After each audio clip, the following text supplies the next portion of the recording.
আল্লাহ রাসূল সাল্লাল্লাহু আলাইহি ওয়াসাল্লাম বলছেন, যার ঘরে একটা কন্যা সন্তান রয়েছে এবং তাকে যথাযথভাবে সে লালন পালন করে সুপাত্রের কাছে পাত্রস্থ করেছে, মানে এক কন্যা সন্তান যার হয়েছে জাহান্নাম এবং তার মধ্যে একটা পর্দা পড়ে গেছে, সুবহানাল্লাহ।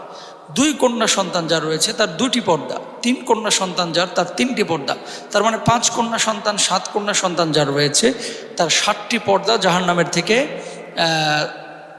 তার এবং জাহান্নামের মাঝখানে পড়ে গেছে, সুবহানাল্লাহ।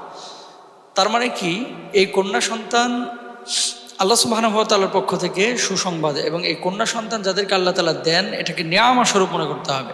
কন্যা কিন্তু আল্লাহ তাআলা সবাইকে দেন না, এবং এই কন্যাদের মধ্যে, নারীদের মধ্যে, মেয়েদের মধ্যে আল্লাহ তাআলা এমন কিছু গুণ দিয়ে দিয়েছেন, ঢেলে দিয়েছেন, যেগুলো কোনো পুরুষের মধ্যে আল্লাহ তাআলা দেন নাই।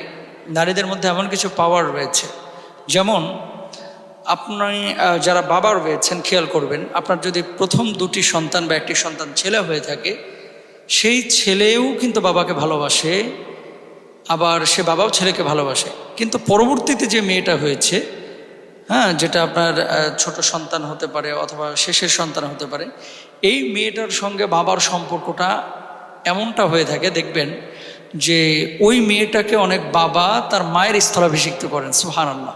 মানে কি, মায়ের মতো দেখেন, নিজের মা মনে করেন।